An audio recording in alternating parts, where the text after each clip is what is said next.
Om Shanti.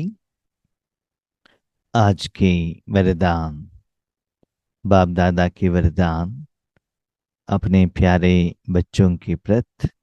Date 31 मार्च 2026। वरदान है, रूहानियत की खुशबू के आधार पर सर्व को परमात्मा संदेश देने वाले विश्व कल्याणकारी भव। रूहानियत की खुशबू के आधार पर सर्व को परमात्मा संदेश देने वाले विश्व कल्याणकारी भव। वर्तमान समय में बाप दादा सेवा करने का जो विधि है, ये विधि को बाबा बेहद में लेकर जा रहा है। और जो ईश्वरीय ज्ञान है, पुरुषार्थ हो, ज्ञान हो, सेवा हो, निराकार होने के कारण नॉर्मली हम बच्चे उसको समझ नहीं पाते हैं। लेकिन शरीर रूपी साधन द्वारा हम जो कर्म करते हैं और कर्मों का फल जो हम अनुभव करते हैं, उसका अनुभव हमारे साथ में है। ये जो आध्यात्मिकता को बाबा ये स्थूल रूप में कंपैरिजन करके स्पिरिचुअलिटी को हमको सिखाना चाहते हैं। तो इस वरदान में बाबा क्या कहते हैं? बच्चे देखो, आप आत्मा हो ना। इस दुनिया के बहुत कुछ साधन, कर्मों का फल शरीर रूपी साधन द्वारा आप अनुभव करते हो। कुछ कर्म करना है तो भी शरीर रूपी साधन को यूज करते हो।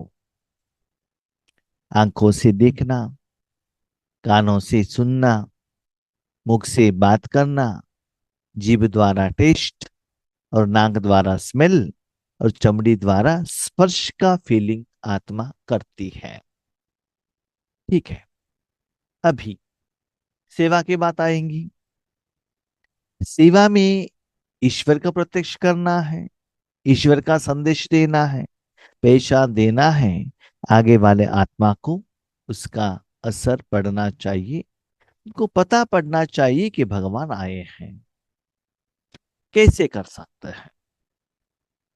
अभी समझ लीजिए, आप बाबा के घर में गए हैं, ब्रह्मा भोजन बनाने का या परोसने का सेवा आपको मिला रामा के अनुसार।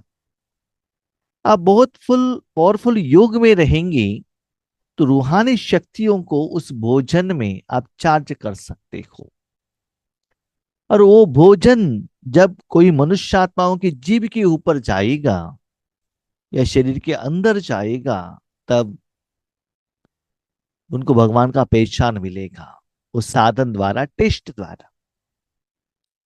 हमने बहुत जगह पर देखा है, जहां भी सेवा केंद्र पर सेवा करने के लिए बाबा भेजते हैं, फर्स्ट आफ्टरनून सेशन उतना अच्छा नहीं रहता, सेकेंड सेशन बहुत अच्छा रहता है।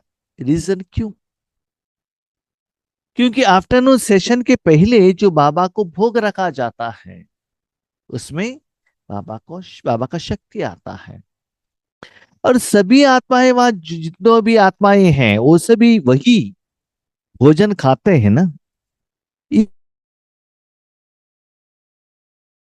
वातावरण में और वायुमंडल में भी आ जाता है, तो रिजल्ट बहुत अच्छा रहता है, एकता रहता है।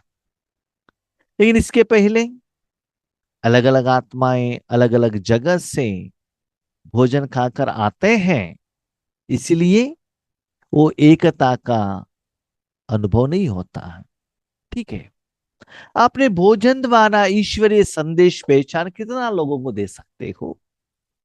कितना हजार लोगों को दे सकते हो? उसके बाद आता है ज्ञान सुनाओ, साउंड द्वारा, वॉइस द्वारा। उस समय भी आप बाबा के साथ कनेक्ट रहेंगे तो वो साउंड वायुमंडल द्वारा, आत्मा के शरीर द्वारा, कान द्वारा अंदर तक जाएगा, तो उनको अनुभव होगा। अभी आपके सामने किसी को साक्षात्कार हुआ, ब्रह्मा बाबा का साक्षात्कार हुआ, आपका तन द्वारा किरणों का साक्षात्कार हुआ, तो आंखों द्वारा होता है ना। तो जीभ द्वारा, आंखों द्वारा, या उनको फोटो दिखाकर, फिल्म दिखाकर कितना लोगों को आप ईश्वरीय संदेश दे सकते हो, है ना। वो तो हद में रहेगा ना। लेकिन बेहद में जाना है तो आज बाबा ने नया एक विधि बताई, रूहानियत की खुशबू। जैसे आप रास्ते पर जाते हो, आपको केक बहुत अच्छा लगता है, बेकरी का बोर्ड भी देख सकते हो, और उसको जीभ में रखकर उस सुख का भी अनुभव कर सकते हो। लेकिन वो बेकरी बहुत अच्छा है, बहुत लंबे डिस्टेंस से उसका खुशबू आने लगेगा। वो खुशबू से पता चलता है, यस एक केक का खुशबू है। आपने देखा नहीं, बेकरी जहां है वो भी देखा नहीं, उसको जीभ के ऊपर रखा नहीं, ना आंख को यूज किया, ना जीभ को यूज किया, लेकिन खुशबू द्वारा आपको जो साधन है उसका फीलिंग हुआ, वो सुख का अनुभव आपको होता है। ऐसे कहाँ भी भोजन बन रहा है बहुत वॉल्यूम में, क्वांटिटी में, वहां जो सांबार का स्पेशली जब हम देखते हैं, जहाँ नॉनवेज बनता है, वहां जो उसका जो सांबार बनने के बाद, पकने के बाद वो जो स्मेल आता है, ज्यादा जगह पर स्प्रेड होता है। नहीं तो खीर बनाते हैं, बहुत दूर दूर तक वो खुशबू फैलेगा, लोगों को उसका पता चलेगा। ऐसे आज बाबा कहते हैं रूहानियत की खुशबू। यस, फूल का खुशबू आपने सुना होगा, जैस्मिन का स्मेल बहुत दूर तक आता है, केक का स्मेल आता है, खीर का आता है, लेकिन यहाँ रूहानियत की खुशबू बाबा ने बताई। माना खुशबू कब आता है? जब ये फूल खिलता है तभी तो वो खुशबू आता है, और जब सांबार बनता है, पकता है, उसकी बाद ही तो उसको खुशबू आता है। ऐसे ही आप ज्ञान योग धारणा सेवा में आपकी स्थिति में परिपक्वता होती है, उतना लंबे साधन होता है, तब आप विश्व की आत्माओं को अपने खुशबू द्वारा परमात्मा का संदेश देने के लिए निमित्त बन सकते हो। आपको विश्व कल्याणकारी बनना है तो सभी लोग आपके शरीर के सामने नहीं आ सकते है ना। ओके, शरीर के सामने नहीं आए, फॉर एग्जाम्पल अभी जूम जूम के सामने आप आ रहे हो, लेकिन सारे आत्माएं नहीं आ सकती है ना, टेलीविजन के माध्यम द्वारा। लेकिन ये जो खुशबू है ना, विश्व के सारे आत्मा तक पहुंचा सकते हैं। विश्व की कोई नहीं, कोई भी कोना में ईश्वरीय शक्ति का जिनको भूख है, उनको देने के लिए आप निमित्त बन सकते हैं। उनको एक वो खुशबू का एक अंजलि, खुशबू माना कुछ स्मेल आता है ऐसा नहीं है, वो क्या है, फीलिंग, शांति का फीलिंग, दैट इज खुशबू। वो खुशबू वहां तक फैलाना है तो आपको कितना वॉल्यूम में को बनाना पड़ेगा। घर में एक आदमी के लिए भोजन बनाते हैं तो कितना खुशबू फैलता है, 10 लोगों को बनाते हैं तो कितना खुशबू फैलता है, हजारों लोगों को बनाएंगे तो बहुत एरिया तक वो फैलता है ना। ऐसे अपने मन को क्या करो, विश्व कल्याणार्थ अपने मन को भगवान के हाथ में दे देना, और फील करना अपने मन बुद्धि द्वारा, तन द्वारा, वो जो खुशबू शांति का, सुख का, आनंद का, संतृप्तता का वो फैल रहा है, और बहुत जगह पर वो जाकर लोगों को सुकून दे रहा है। आज जो विकारी मनुष्यात्माएं हैं, उनके साथ जहां भी रहते हैं, और ऐसी आत्माएं जहां भी रहते हैं, वहां ज्यादा बदबू आता है ना। जहां नॉनवेज सेल करते हैं, जहां नॉनवेज बनता है, जहां बार एंड रेस्टोरेंट है, वहां अच्छा खुशबू आएगा क्या? यही है ना। वही जहां टेम्पल में भोजन बनता है तो कितना अच्छा खुशबू आता है। स्टूल के बाबा कह रहे हैं, ऐसे आप ऐसे रूहानी खुशबूदार फूल बनो, एक आत्मा बनो, ताकि सर्व को परमात्मा का संदेश दे सकते हो।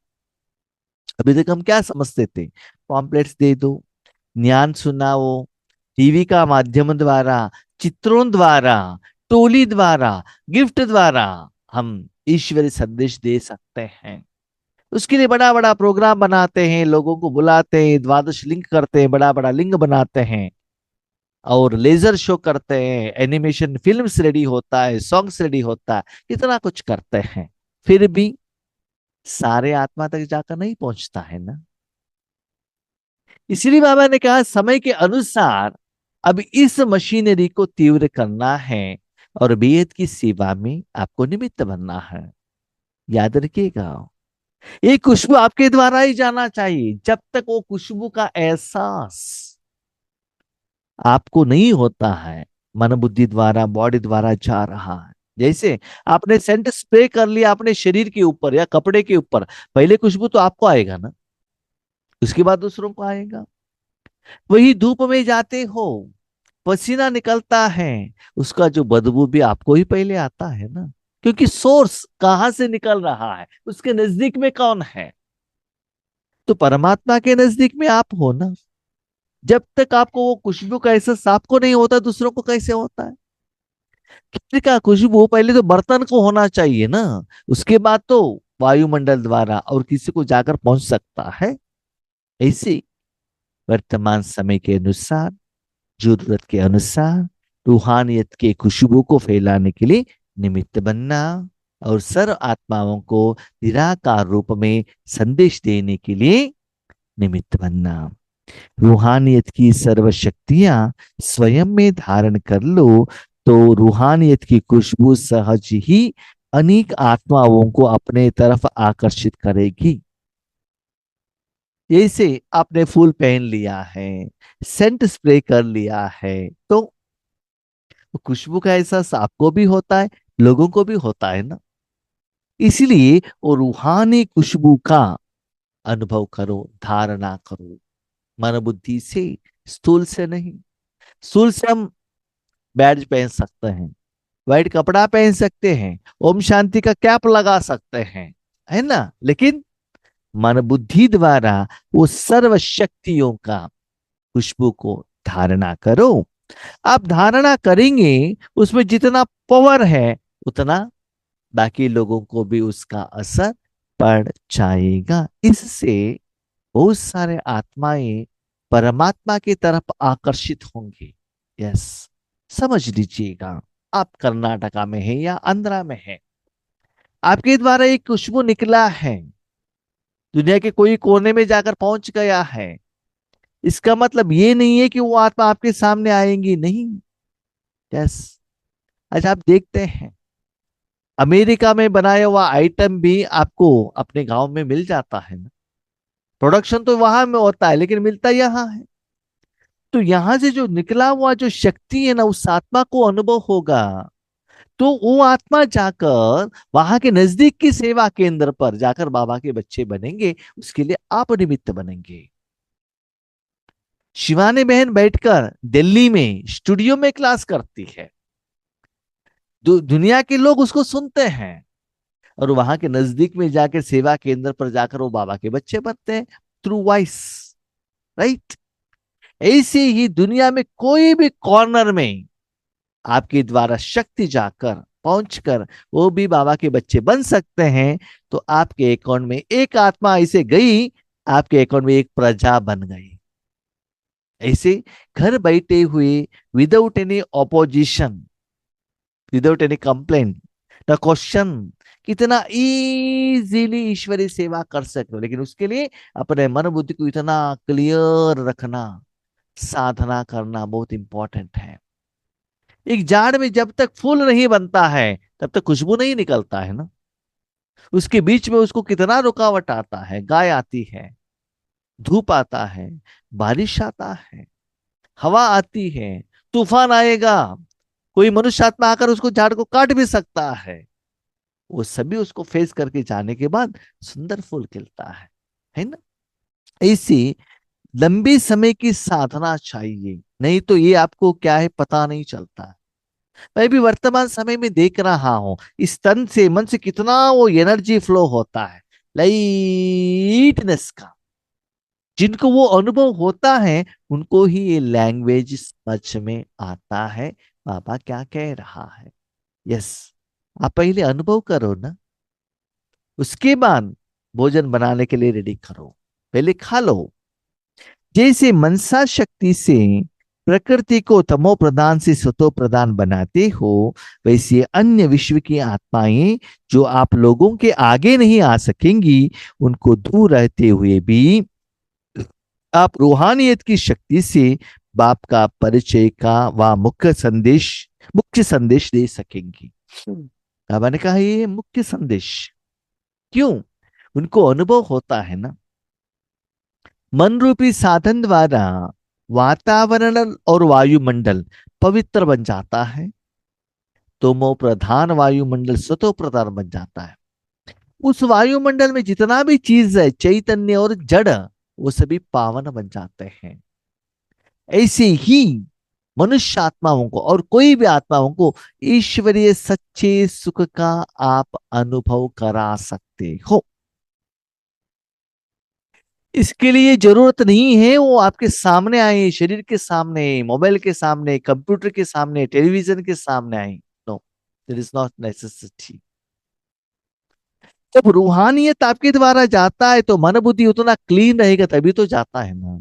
अभी समझ लिया आपके पास शरीर है, ओके, शरीर में क्या है? पसीना है, नहीं तो बदबू है। उसके ऊपर आप सेंट स्प्रे करेंगे, इतना अच्छा खुशबू आएगा क्या?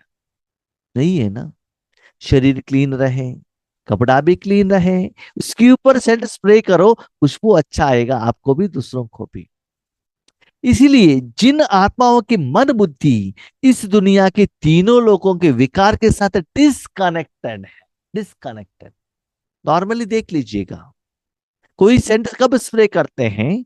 शरीर क्लीन होने के बाद, क्लीन कपड़े पहनने के बाद सेंट स्प्रे करते हैं ना। ऐसे जिनका मन बुद्धि इस दुनिया की कोई भी चीजों से, इच्छा से, कामना से, स्वार्थ से नहीं रहता है, मन बुद्धि क्लीन एंड क्लियर रहता है, उनका ही खुशबू बहुत दूर तक फैलेगा। और वो खुशबू फैलना है तो बर्तन में आइटम डालकर बहुत लंबे समय तक आगे के ऊपर रखना पड़ेगा ना। आपने आग जलाना कम कर दिया, खुशबू जाना भी बंद हो जाएगा। कंटिन्यू रहना चाहिए, राइट? बर्तन भी क्लीन, बहुत लोगों को वॉल्यूम का भोजन बनाना चाहिए और आग कंटिन्यू जलकर रहना चाहिए। उसमें जब कंप्लीट होगा तभी तो खुशबू निकलेगा। ऐसे बाबा कहते बच्चे, मनसा शक्ति द्वारा सारे विश्व को ऐसे सत्य संदेश, मुख्य संदेश देने के निमित्त बनो। ओके, अभी हम ईश्वरी ज्ञान देते हो, मुख्य संदेश नहीं है क्या?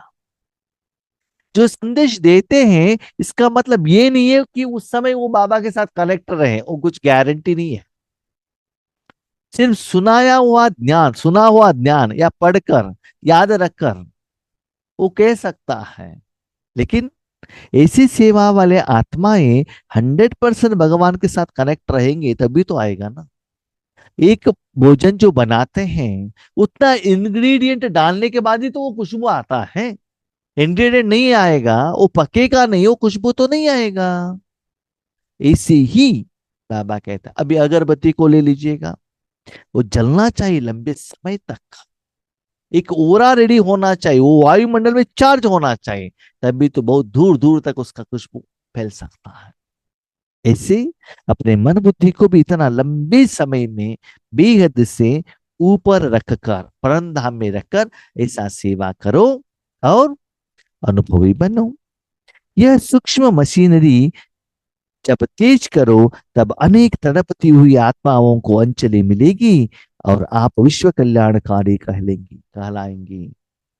जब जानते हैं दुनिया में युद्ध चल रहा है, लोग बिल्डिंग बिल्डिंग ही गिर रहे हैं, लोग तड़प रहे हैं, ओके, वो तो देश के बीच में चल रहा है। घर घर में भी युद्ध, मन में भी युद्ध, आत्मा में भी युद्ध, परिवार में भी युद्ध, सभी जगह पर चल रहे हैं। वो सभी लोग भगवान करके मांग रहे हैं। उन सभी आत्माओं को एक अंजलि मिल जाएगा। इसे प्यासी आत्माओं को एक थोड़ा सा भी पानी दो, कितना खुश होते हैं, उसको संतृप्त हो जाएंगे।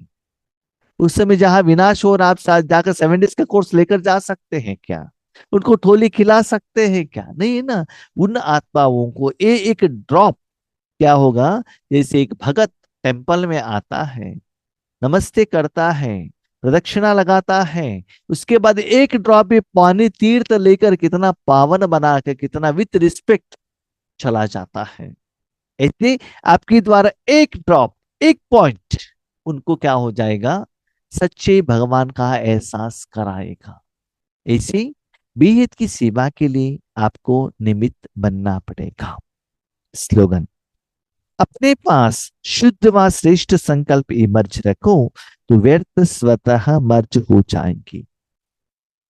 बहुत सारे आत्माएं कहते हैं बाबा सेवा करने को हमको भी मन है, लेकिन व्यर्थ ज्यादा आता है। यस, समर्थ संकल्प रखो तब व्यर्थ नहीं आएगा। समर्थ संकल्प की तरफ अटेंशन रखना, इसलिए सदा शुद्ध श्रेष्ठ संकल्प को रखो, क्लीन एंड क्लियर।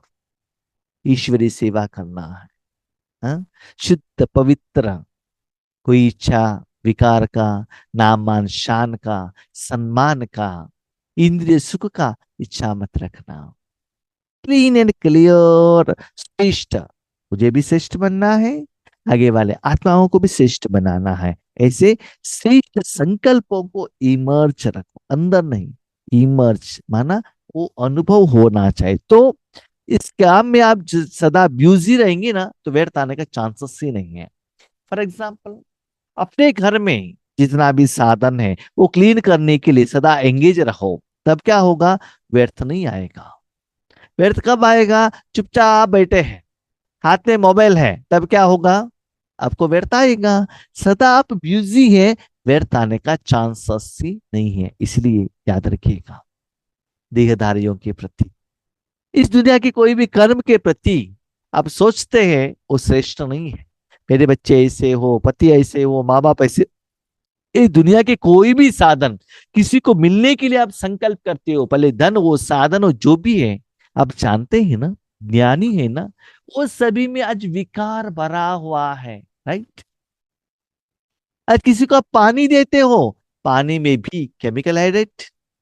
दूध देते हो, दूध में भी केमिकल है। फ्रूट्स देते हो, फ्रूट्स में भी केमिकल है। वायुमंडल में केमिकल है, संकल्पों में केमिकल है। तो आप सोच लीजिएगा, ये साधन आप किसी आत्मा को देंगे, क्या उनका कल्याण होगा, वो श्रेष्ठ संकल्प होगा? नहीं है ना। तो श्रेष्ठ क्या है, जिनको भी ईश्वर शक्ति देने के लिए संकल्प करते हो, देने के लिए निमित्त बनते हो, उसको बाबा कहते हैं श्रेष्ठ, जिससे वो आत्मा श्रेष्ठ बन जाए। ठीक है, इसके तरफ अटेंशन रखो, तब व्यर्थ आने का आपको चांस ही नहीं रहेगा।